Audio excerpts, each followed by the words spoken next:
तो एग्ज़ाम आ चुका है बहुत पास, और इतना पास आ चुका है कि दिल की धड़कनें जो हैं बिल्कुल तेज़ हो गया। और अभी आप सोच रहे हैं कि अब क्या करें क्या नहीं करें, तो ये सब चीज़ें दिमाग से निकाल दीजिए, क्योंकि अब याद रखिएगा कि आपका जो सिलेक्शन होगा ना वो मेरिट के ही दम पे होगा। आपको पढ़ के ही निकालना है, दूसरा कोई तरीका दिमाग में लाइएगा भी नहीं।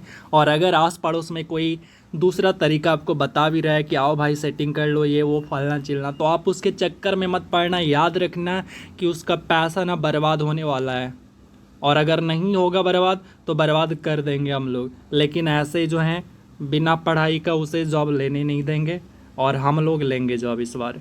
तो चलिए स्टार्ट करते हैं। आज हिंदी का देखेंगे, क्वेश्चन देखेंगे, और आप कितना सही कर पा रहे हैं आप हमें कमेंट ज़रूर करिएगा, और एक एक करके आप सही से इसको देखिएगा। जितना ज़्यादा प्रैक्टिस कर सकते हैं उतना ज़्यादा आपके लिए फ़ायदेमंद रहेगा। आपके पास अब टाइम है नहीं, और 1 तारीख को जो भी सेट होगा तो मैं आपको मैराथन वो सेंटर पे जाके आपको लाइव करके दिखाऊंगा क्या कुछ क्वेश्चन आया, और उसके बाद उस हिसाब से हम लोग प्रैक्टिस करेंगे। सो आप जुड़े रहिएगा और थोड़ा प्यार दिखाइए इस परिवार के लिए, अपने इस फैमिली के लिए। चैनल को सब्सक्राइब कर लीजिए, और चलिए स्टार्ट करते हैं आज की मैराथन को। क्वेश्चन है आपके सामने में कि एक तो करेला दूजे नीम चढ़ा, लोकोक्ति का अर्थ क्या होता है? एक तो करेला दूजे नीम चढ़ा, ठीक है। तो इसका जो अर्थ होता है ना, बुरी संगत में पड़कर बुरा हो जाना। यानी कहते हैं कि एक तो करेला था, यानी एक तो पहले से ही मतलब मुंहफट था, जैसे तैसे बोलता था, और दूसरा और आ गया जो कि उससे भी ज़्यादा निकल गया। इस तरह की जो बातें करते हैं आपस में, तो यहाँ पे आंसर हमारा डी हो जाएगा। उसके बाद है राम खेल रहा, इस वाक्य में क्रिया कौन सी है? तो इसको सही से समझिएगा। एक कोई मुझे कमेंट किए हुए थे आप में से, तो उनको थोड़ा समझा दूं। देखिए, राम खेल रहा है, इस वाक्य में जो क्रिया है वो किस प्रकार की क्रिया है? अकर्मक क्रिया है, सकर्मक क्रिया है, क्या है? तो देखिए यहाँ पे अगर आंसर की बात करूँ तो वो होगा सकर्मक। ऐसा क्यों? राम खेल रहा है, तो आप क्या लगा के क्वेश्चन करिए, राम क्या खेल रहा है? तो रिप्लाई तो मिलेगा ना कुछ खेल रहा होगा। हालांकि इस वाक्य में नहीं लिखा है कि फुटबॉल खेल रहा है, बॉल खेल रहा है, क्या लिखा है ये नहीं लिखा है, लेकिन रिप्लाई तो मिलेगा ना कि क्या खेल रहा है। तो अगर रिप्लाई मिल रहा है तो मतलब वो क्या है, हमारा सकर्मक क्रिया है। तो ऑप्शन यहाँ पे ए हमारा राइट आंसर हो जाएगा। अगला है कि संज्ञा शब्द जहर में इला प्रत्यय जोड़ने से क्या बनेगा? तो क्या बन जाता है? तो जहरीला बन जाता है। तो ऑप्शन नंबर कौन सा? तो हमारा यहाँ पे बी बिल्कुल राइट आंसर हो जाएगा। चंद्रधर शर्मा गुलेरी की कहानी, उसने कहा था, इसमें नायक कौन था? तो उसने कहा था, इसमें जो नायक था ये था लहना सिंह। ऑप्शन नंबर बी यहाँ पे बिल्कुल राइट आंसर हो जाएगा। उसके बाद है गणतंत्र दिवस की परेड में सैनिक कदम ताले कर रहे हैं, तो यहाँ पे क्या चीज़ सही सही सूट करेगा? तो उसके लिए क्या चीज़ आना चाहिए? तो सैनिक कदम ताल कर रहे हैं, ना कि कदम ताले कर रहे हैं। तो ऑप्शन नंबर यहाँ पे बी राइट हो जाएगा। सद्भावना का संधि विच्छेद क्या होगा? सद्भावना यानी सत्य प्लस भावना यानी सुंदर भावना। तो सत्य प्लस भावना कहाँ पे है? तो ऑप्शन बी में आपका यहाँ पे है। तो ऑप्शन बी आपका राइट आंसर हो जाएगा। उसके बाद है पलंग का तत्सम रूप क्या होता है? तो ये होता है पर्यंक। ऑप्शन नंबर ए राइट हो जाएगा। कौन से शब्द कमल के पर्यायवाची हैं? तो कमल की पर्यायवाची की अगर बात करूं तो क्या होता है? सरोद होता है, अरविंद होता है, पंकज होता है। ये सारे के सारे कमल के पर्यायवाची हैं। तो ऑप्शन नंबर यहाँ पे सी राइट हो जाएगा, ठीक है। बाकी अंबर का मतलब आकाश होता है। उसके बाद राजीव का मतलब भी कमल होता है। जलद का मतलब जो जल में उत्पन्न होता है तो वो भी कमल बोलते हैं, ठीक है। और सरोवर मतलब तालाब हो जाता है। तो चलिए अगला सवाल की ओर चलते हैं। तो गाढ़ा शब्द का विलोम शब्द बताना है। तो गाढ़ा का विलोम शब्द की अगर बात करूं तो ये हो जाएगा पतला। निम्नलिखित में से कौन सा वाक्य अशुद्ध है? तो चलिए इसका ऑप्शन को देखते हैं।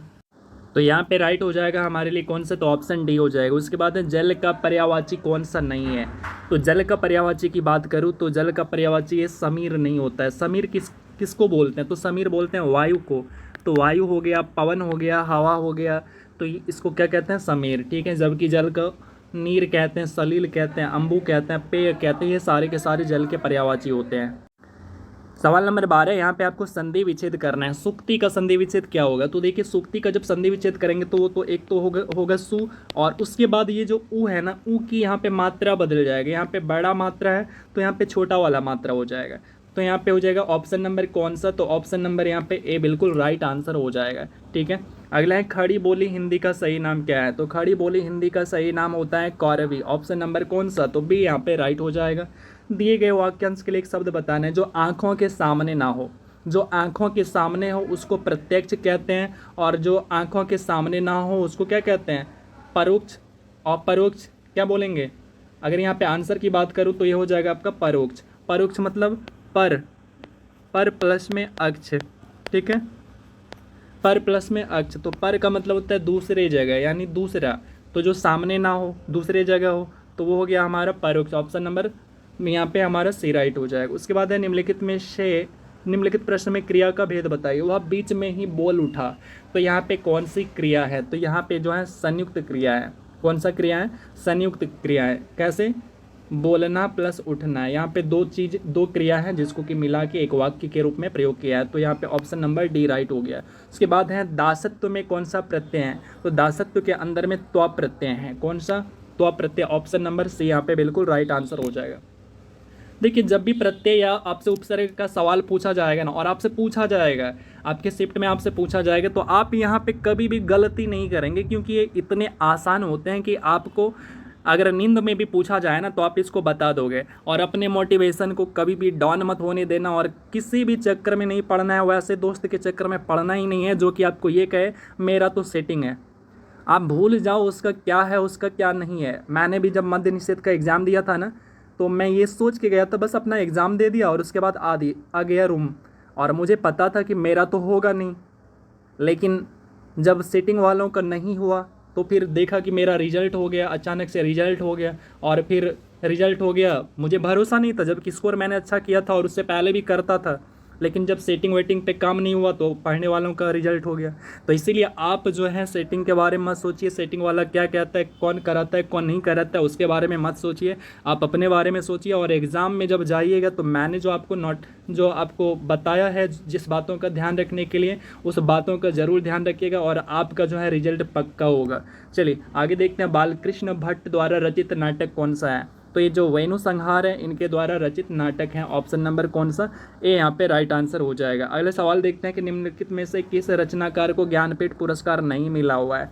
तो ये जो देख रहे हैं मैथिली शरण गुप्त, इनको जो है ज्ञानपीठ पुरस्कार नहीं मिला हुआ है। आपको कमेंट करना है कि पहला ज्ञानपीठ पुरस्कार जो है किसको दिया गया है, वो मलयालम भाषा के लिए दिया गया था, तो किनको दिया गया है पहला ज्ञानपीठ पुरस्कार। अगला सवाल देखते हैं, साहित्यिक का शुद्ध शब्द क्या होगा, यानी जब आप इसको साहित्यिक लिखेंगे तो सही सही क्या चीज़ लिखेंगे, तो ये जो पहला ऑप्शन है ना यही आपका सही है, बाकी कोई भी सही नहीं है। चलिए उसके बाद है अपमान में कौन सा उपसर्ग है, तो अपमान में अगर उपसर्ग की बात करूँ, उपसर्ग कहाँ पे लगता है, तो आगे लगता है, तो इसमें जो है अप है आपका उपसर्ग। चलिए अगला सवाल देखते हैं, किस शब्द का प्रयोग सदा बहुवचन में होता है, तो यहाँ पे अगर मैं शब्द की बात करूँ तो दर्शन, प्रभु दर्शन आपके हो गए, यानी प्रभु आपके दर्शन हो गए। हमेशा क्या बोलते हैं, क्या कभी बोले हैं कि प्रभु आपके दर्शन हो गया, नहीं बोलते हैं, गए हो गया। हमेशा क्या करते हैं, बहुवचन में प्रयोग करते हैं, ठीक है।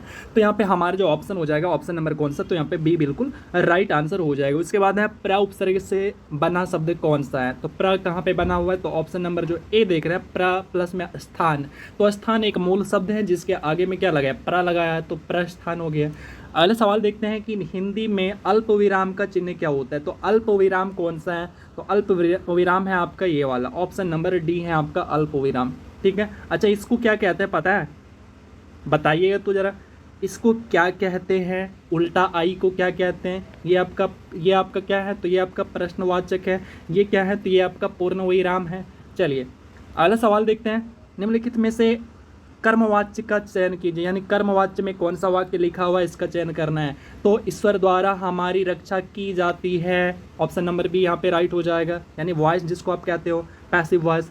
आँखों देखा गदर किसकी विधा है, तो ये जो विधा है संस्मरण की विधा है। उसके बाद है निम्नलिखित में से प्रेरणार्थक क्रिया कौन सी है, तो ये जो आप देख रहे हैं सिलवाना, सिलना से बना सिलवाना, तो ये हो गया आपका प्रेरणार्थक क्रिया। जैसे मैं कमीज सिलवाता हूँ, तो ये आपका कैसा वाक्य हो गया, प्रेरणार्थक हो गया, ठीक है।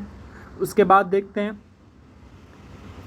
ई ध्वनि में निम्न में से किस स्वर के अंतर्गत आती है, तो ई ध्वनि जो होती हैं ये आपका ह्रस्व स्वर के अंतर्गत आती हैं, ठीक है। अगला है सुकृत में कौन सा उपसर्ग है, तो सु प्लस में कृत, इसको आप अलग अलग कर दीजिए, सु प्लस में कृत, तो ऑप्शन नंबर यहाँ पे ए राइट हो जाएगा, सु इसमें आपका उपसर्ग है। निम्नलिखित में से मैथिली शरण गुप्त की रचना नहीं है, कौन सी रचना है जो कि इनकी नहीं है, तो ये जो पथिक देख रहे हैं ये पथिक इनकी रचना नहीं है, जबकि साकेत, भारत भारती, पंचवटी ये इनकी रचना है। चलिए अगला देखते हैं प्रेम, प्रेम का पर्यायवाची शब्द कौन सा नहीं है? तो प्रेम का पर्यायवाची शब्द की अगर मैं बात करूं तो प्रेम को प्रीति कहते हैं, अनुराग कहते हैं, प्रणय कहते हैं। लेकिन ये जो आप देख रहे हैं कौन सा, घृणा देख रहे हैं, ये इसका उल्टा हो जाता है। तो ऑप्शन नंबर डी आपका राइट आंसर हो जाएगा। जो कम बोलता हो उसके लिए उपयुक्त शब्द क्या होता है? तो जब जो कम बोलता हो उसके लिए उपयुक्त शब्द होता है मितभाषी। अच्छा, जो अधिक बोलता हो उसको क्या कहते हैं? आप हमें एक कमेंट करिए, कमेंट बॉक्स आपके लिए खुला है, जो अधिक बोलता है। चलिए अगला देखते हैं। निम्नलिखित शब्दों में स्त्रीलिंग शब्द को पहचानिए। तो स्त्रीलिंग शब्द है आपका इसमें भुजा, ऑप्शन नंबर ए यहाँ पे राइट हो जाएगा। वर्णमाला किसे कहते हैं? तो वर्णमाला कहते हैं वर्णों के व्यवस्थित समूह को वर्णमाला कहते हैं। तो ऑप्शन यहाँ पे बी बिल्कुल राइट आंसर हो जाएगा। अगला सवाल है कि ईद का चांद होना, इसका अर्थ क्या होता है? तो इसका अर्थ होता है क्या, कभी कभी दिखाई देने वाला या बहुत कम दिखाई देने वाला। जैसे मैं बोलना चाहूँगा कि आप तो ईद के चांद ही हो गए हैं, कभी चैनल पे आते भी नहीं है एग्जामपुर भैया को देखने के लिए। तो यहाँ पे बहुत दिनों के बाद दिखाई देने वाला क्या हो जाएगा? ऑप्शन नंबर सी हमारा राइट आंसर हो जाएगा। अगला सवाल देखते हैं। दिए गए का विलोम शब्द बताना है। तो विलोम शब्द किसका बताना है? तो यश का बताना है। तो यश का क्या होता है? तो अपयश होता है। ठीक है, तो ऑप्शन नंबर कौन सा? तो यहाँ पे बी राइट हो जाएगा, ऑप्शन नंबर बी। अगला, जूठन किसकी आत्मकथा है? तो जूठन की बात करूँ तो ये है ओम प्रकाश वाल्मीकि का आत्मकथा है। और ये जितने भी क्वेश्चन है ना, ये सारे के सारे आपका जो है प्रीवियस हैं, और इसीलिए मैं आपको ज़्यादा से ज़्यादा प्रैक्टिस करवाता हूँ, ताकि प्रीवियस ईयर का बहुत वेटेज रहता है आपके एग्ज़ाम में। और अगर वहाँ से आपको आएगा तो आप क्वेश्चन को छोड़ो नहीं। देखो, क्वेश्चन आपका ऐसा नहीं होगा कि बहुत हार्ड होगा, क्वेश्चन आपका नॉर्मल ही होगा। लेकिन जो कुछ हार्ड क्वेश्चन होगा, जैसे आपका जो है 60% क्वेश्चन इजी रहेगा, लेकिन 40% तो हार्ड रहेगा। तो उस हार्ड क्वेश्चन को आप बना पाओ, उसके लिए आपको जो है प्रीवियस ईयर देखना ही पड़ेगा। और प्रीवियस ईयर आपका अगर कमांड है तो आप हार्ड को भी बना पाओगे, और आपका रिजल्ट होना ही होना है। अगला सवाल देखते हैं। रामधारी सिंह दिनकर को ज्ञानपीठ पुरस्कार उनकी किस रचना के लिए मिलता है? तो उनका जो रचना है वो है उर्वशी, इनके लिए इनको मिलता है। ऑप्शन सी यहाँ पे राइट आंसर हो जाएगा। श्वेत और श्वेत का अर्थ क्या होता है? एक श्वेत का मतलब होता है उजला यानी सफ़ेद, और एक श्वेत का मतलब होता है पसीना। तो ऑप्शन नंबर आपका यहाँ पे बी बिल्कुल राइट आंसर हो जाएगा। उसके बाद है, किस कहानी में लहना सिंह प्रमुख पात्र थे? आपने देखा होगा जब मैंने सबसे पहला मैराथन कराया था हिंदी का, तो उसमें आपको ये सारे के सारे क्वेश्चन मिल जाएंगे। तो यहाँ पे अगर मैं आंसर की बात करूँ तो प्रमुख पात्र था कौन? लहना सिंह। उसने कहा था, इस कहानी के अंदर जो है लहना सिंह प्रमुख पात्र थे। लगातार बारिश हो रही है, इस वाक्य में क्या है? तो इस वाक्य के अंदर जो है क्रिया विशेषण है। बारिश हो रही है, ये नॉर्मल हो गया, लेकिन कैसे हो रही है? तो लगातार हो रही है, यानी क्रिया की ही विशेषता बता रहे, तो क्रिया विशेषण है इसमें। उसके बाद है ढपोर शंख होना, इसका अर्थ बताना है। तो ढपोर शंख होना का मतलब होता है बातू नहीं किंतु अकर्मण्य व्यक्ति होना, यानी बात तो करता है, बात बस बातें बताता है, बातें बनाता है, लेकिन काम करने को बोलो तो काम कुछ नहीं करता है, बस बतंगड़ करते रहता है, ऐसे कहते हैं ना, तो उसको कहते हैं ढपोर शंख होना। इसके बाद है, किस विकल्प में सही विलोम शब्द का युग्म दिया गया है? तो युग्म देखते हैं, आदर अनादर। आदर का अनादर होना था, पर यहाँ पे निरादर दिया हुआ है, तो सही नहीं है। अनूठा, अनूठा का बेजोड़ नहीं होता है, अनूठा का ये पर्यायवाची दे दिया है। उसके बाद है इशारा, इशारा का सैन ये भी नहीं होता है। गौरव, गौरव का उल्टा होता है लाघव, ये आपका सही है। निम्नलिखित में से तत्सम और तद्भव युग्म में से कौन सा अशुद्ध है? तो चलिए ऑप्शन को देखते हैं। तो यहाँ पे राइट आंसर हो जाएगा ऑप्शन नंबर सी, सत्य सात। ठीक है, अगला देखते हैं। लता कोई भी गाना गा लीजिए, लता का कोई भी गाना गा लीजिए तो उसमें 100% यह डैश मौजूद मिलेगा। तो यहाँ पे क्या चीज़ आना चाहिए? तो यहाँ पे जो है ये गानपन, यानी गाना का जो भाव होता है वो मौजूद मिलता है। तो गानपन कहने का मतलब होता है गाने का भाव। तो लता जी का कोई भी गाना गा लीजिए, आपको जो है उसमें 100% गाने का भाव मिलेगा। तो ये ऑप्शन क्या करता है? सूट होता है। इसी तरह से आपको जो है एग्ज़ाम में देखने को मिलेगा और आपको फिल करना है। और अगर आप सही माइंड सेट के साथ आप फिल करेंगे तो आपका जो है ना हो जाएगा, काम आसान हो जाएगा। एक शब्द का चयन कीजिए, एक वचन शब्द का चयन कीजिए। तो चलिए एक वचन में कौन है तो देखते हैं। तो आप यहाँ पे देख रहे हैं कौन सा? होश। होश जो है हमेशा बहुवचन में होता है। हस्ताक्षर, हस्ताक्षर भी आपका जो है एक वचन में नहीं है। इसके बाद अनेक, ये एक का क्या है? एक का विलोम या एक का बहुवचन है, हर एक को कहते हैं एक वचन। ऑप्शन नंबर यहाँ पे डी राइट हो जाएगा। जो कठिनाई से मिलता है उसके लिए एक शब्द क्या होता है, तो उसके लिए एक शब्द होता है दुर्लभ, ठीक है। और उसके बाद दुर्गम क्या होता है, तो जहाँ पे जाया ना जा सके, ये भी ध्यान रखिएगा। अगला देखते हैं, किस चिन्ह को विवाद, घृणा इत्यादि का बोध कराने के लिए प्रयोग करते हैं, तो ये चिन्ह होता है आपका विस्मय आदि बोधक, वही जो मैंने थोड़ी देर पहले आपको पूछा था, यही उल्टा आई, यही है वो शब्द, यही है वो चिन्ह, ठीक है। अगला देखते हैं, निम्नलिखित में से कौन सी कृति मोहन राकेश की कृति है, तो ये ना आने वाला कल, बंद, उसके बाद अंधेरे बंद कमरे और अंडे के छिलके, ये सारे के सारे जो रचना है ये मोहन राकेश की है। कविता की परख के लेखक कौन हैं, कविता के परख एक निबंध है, इनके लेखक की अगर मैं बात करूं तो इनके लेखक हैं Ramchandra Shukla. Option number D यहाँ पे राइट हो जाएगा। हिम तरंगिनी किसका काव्य संग्रह है, तो ये संग्रह है माखनलाल चतुर्वेदी का। मुझे तोड़ लेना वनमाली, देना तुम उस पद पर फेंक, ये भी क्वेश्चन आपका आया हुआ है, पोयम लिख दिया था और उसके बाद ये किन की रचना है आपसे पूछा गया था। अगला है, निम्नलिखित में से कौन सा भूतकाल का उदाहरण है, तो भूतकाल का उदाहरण देखते हैं, तो ये सीता जा रही थी, ये आपका क्या है, तो भूतकाल के उदाहरण है।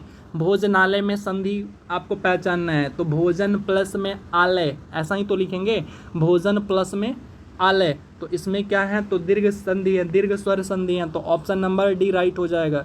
निम्नलिखित में से कौन सा पुल्लिंग शब्द है, तो पुल्लिंग शब्द की अगर मैं बात करूं तो ये आपका जो है सागर, सागर पुल्लिंग शब्द होता है आपका। उसके बाद है राजपुत्र में कौन सा समास है, तो राजपुत्र का मतलब क्या हो गया, राजा का पुत्र, कौन सा हो गया, राजा का पुत्र। अब आप बताइए, ये का के की ये जो आपका कारक वाला है ये किस में आते हैं, तो ये आपका जो है तत्पुरुष समास में आते हैं। ऑप्शन नंबर कौन सा, तो डी राइट हो जाएगा। निम्नलिखित में से कौन सा शब्द स्त्रीलिंग है, तो इनमें से अगर मैं बात करूं तो ये नज़र लग गई, ये आपका क्या है, स्त्रीलिंग शब्द है।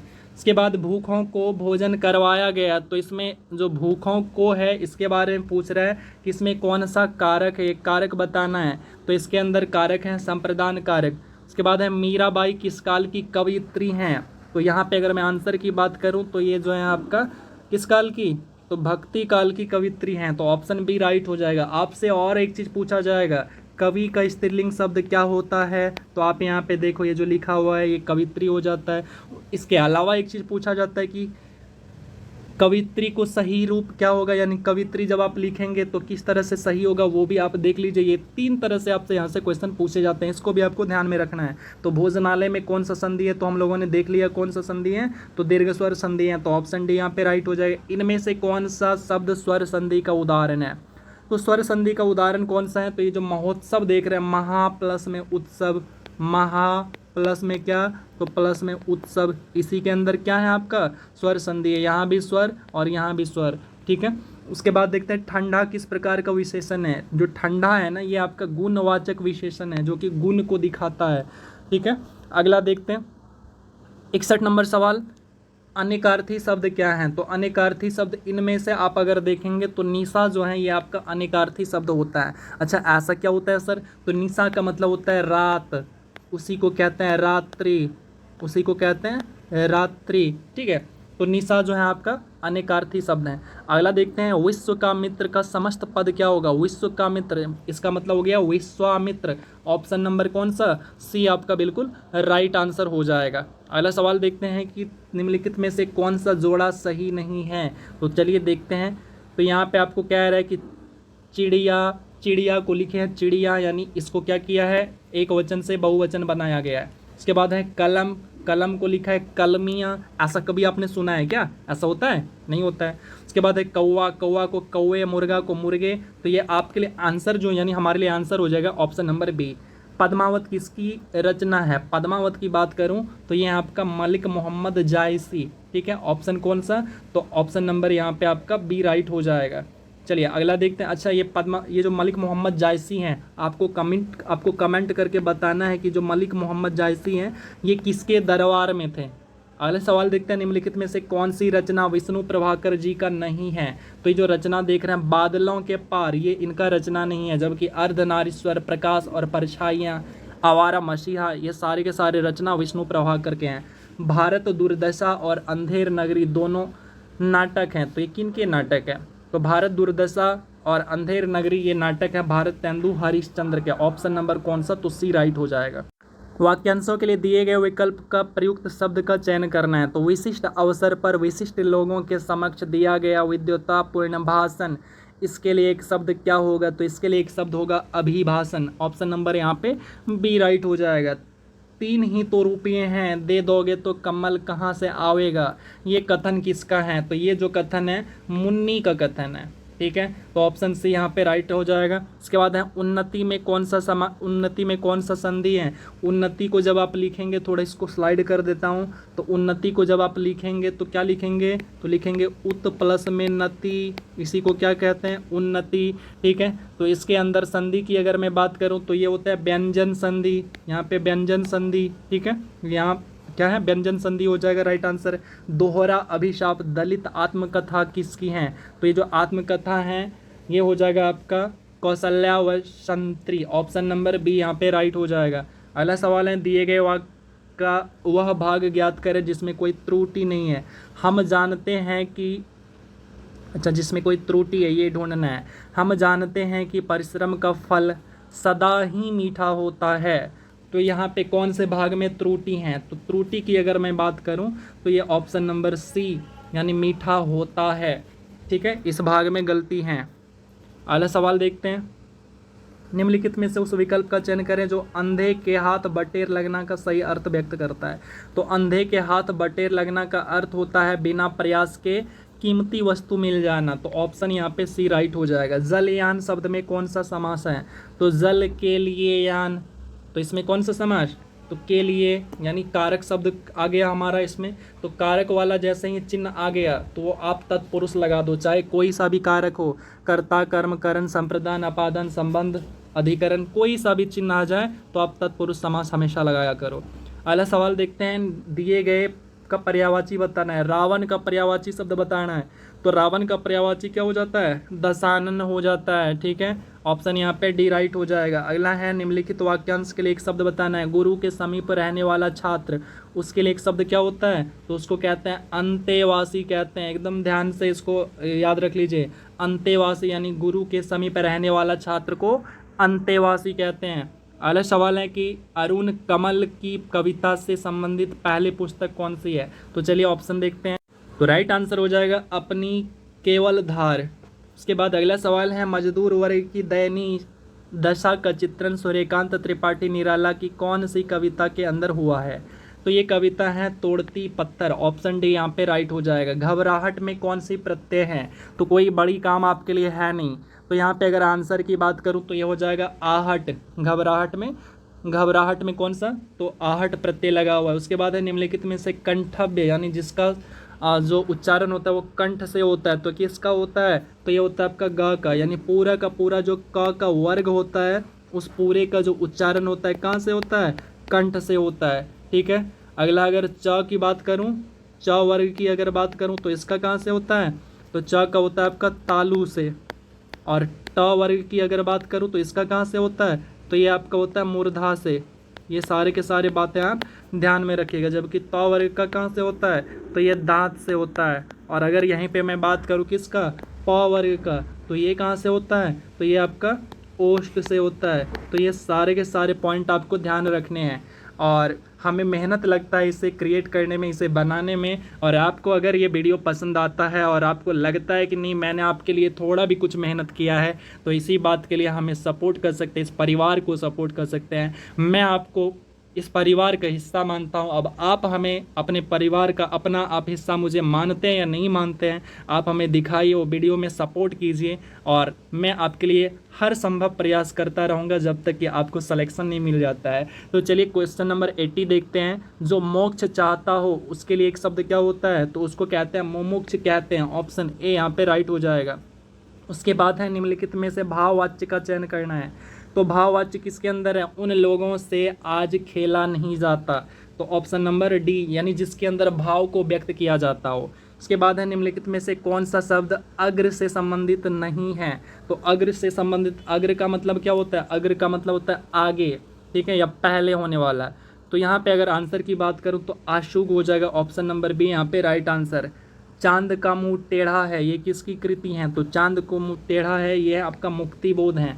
अगला सवाल है विश्वामित्र समस्त पद क्या होगा? तो विश्वामित्र, ऑप्शन सी। उसके बाद है निम्नलिखित में से कौन सा सुभद्रा कुमारी चौहान द्वारा लिखित कविता है?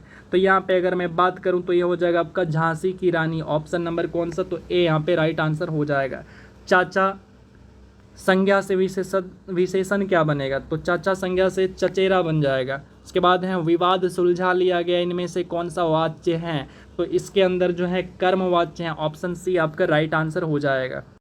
आधुनिक साहित्य की प्रवृत्तियां नामक आलोचनात्मक पुस्तक के लेखक इनमें से कौन है? तो यहाँ पे लेखक है नामवर सिंह, ऑप्शन कौन सा? तो बी राइट हो जाएगा। उसके बाद है उत्तरी स्वप्न परिहरी क्रांति किस विधा की रचना है? तो ये जो रचना है ये है आपका रिपोर्टाज का रचना, ऑप्शन नंबर कौन सा? तो डी राइट हो जाएगा।